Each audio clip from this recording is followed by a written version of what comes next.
जरा सोचिए, दो देश, दो अलग अलग झंडे, लेकिन उनका राष्ट्रगान एक ही कवि की कलम से निकला हो। जी हाँ, ये कहानी है भारत और बांग्लादेश की। आज हम इसी अनोखी और साझा विरासत की कहानी में उतरेंगे, जो सियासत और इतिहास दोनों से होकर गुजरती है। तो आज हम क्या क्या जानने वाले हैं? हम शुरुआत करेंगे हाल की एक राजनीतिक हलचल से, फिर इतिहास में थोड़ा पीछे चलेंगे, उन जड़ों को देखने जो इन दोनों देशों को जोड़ती हैं, और आखिर में समझेंगे कि एकता की ये विरासत कितनी कीमती है। तो चलिए कहानी शुरू करते हैं हाल ही की एक घटना से।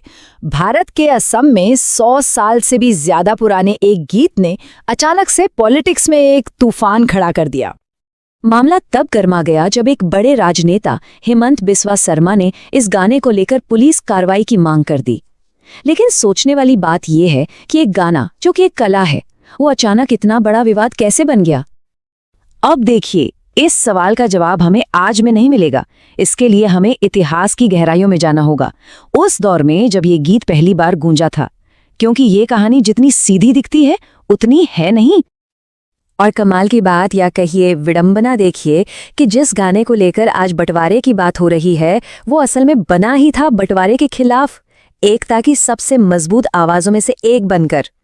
ये टाइमलाइन हमें सीधे उसी दौर में ले जाती है जब अंग्रेजों ने बंगाल को धर्म के आधार पर बांटने की कोशिश की थी। और देखिए, अंग्रेजों की उसी डिवाइड एंड रूल पॉलिसी के खिलाफ ये गाना एक पूरे आंदोलन की आवाज बन गया था, एक प्रतिरोध का सिंबल।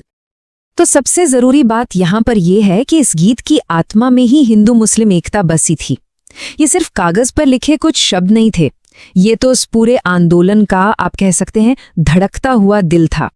लेकिन कहानी यहीं खत्म नहीं हुई। दशकों बाद इस गाने की किस्मत ने एक ऐसा मोड़ लिया जिसके बारे में शायद ही किसी ने सोचा होगा। इसे एक नया घर मिला, एक नया मकसद मिला, और बस इस तरह से ये गाना कल्चरल आइडेंटिटी और आज़ादी का एक बहुत बड़ा सिंबल बनकर दोबारा उभरा। सोचिए, जो गाना कभी बंगाल को एक करने के लिए लिखा गया था, वही गाना अब एक नए देश बांग्लादेश की आवाज बन गया। तो यहाँ पर हम साफ साफ देख सकते हैं कि कैसे एक ही कवि की कलम ने दो देशों को एक बड़े ही अनोखे रिश्ते में बांध दिया। एक कवि, दो राष्ट्रगान।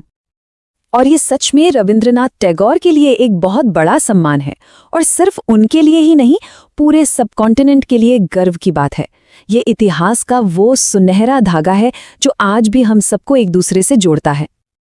अच्छा, अब बात करते हैं भारत के राष्ट्रगान की, क्योंकि इसके साथ भी कुछ गलत फहमियां जुड़ी हुई हैं।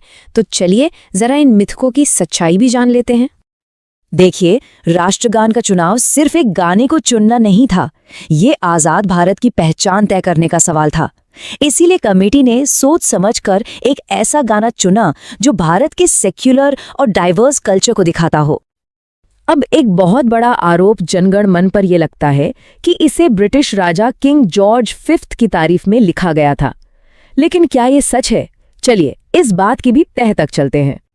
असल में ये सारा कंफ्यूजन उस वक्त के एंग्लो इंडियन मीडिया की एक गलत रिपोर्टिंग से शुरू हुआ था। हुआ ये कि उन्होंने दो अलग अलग गानों की रिपोर्टिंग को मिक्स कर दिया, और बस वहीं से ये मिथक बन गया जो आज तक चला आ रहा है। सोचिए, कैसे एक छोटी सी गलती इतिहास को लेकर इतनी बड़ी गलतफहमी पैदा कर सकती है। यहाँ तक कि खुद टैगोर ने इस कंफ्यूजन को साफ किया था। उन्होंने कहा था कि उनके गाने का भारत भाग्य विधाता कोई अंग्रेज राजा नहीं हो सकता, बल्कि वो एक शाश्वत शक्ति है जो सदियों से भारत को रास्ता दिखाती आई है। तो अब जब हम ये सारा इतिहास जान गए हैं, चलिए वापस उसी विवाद पर लौटते हैं जहां से हमने ये पूरी बात शुरू की थी। अब देखते हैं कि ये मामला किस तरह से नजर आता है। तो इस पूरी कहानी से हमें क्या सीखने को मिलता है? पहली बात, दोनों ही राष्ट्रगान एंटी कॉलोनियल हैं। दूसरी बात, ये एकता के बहुत बड़े प्रतीक के तौर पर बनाए गए थे, और टैगोर की ये विरासत भारत और बांग्लादेश के बीच एक बहुत ही अनोखा रिश्ता बनाती है।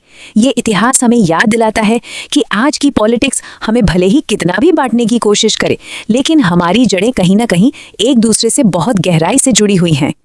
और आखिर में एक सवाल सबके लिए, कि जब हम अपने नेशनल सिंबल्स के पीछे की असली कहानी, उनकी असली भावना को भूल जाते हैं, तो क्या हम अनजाने में उन्हें बंटवारे का एक हथियार नहीं बना देते? ये एक सोचने वाली बात है।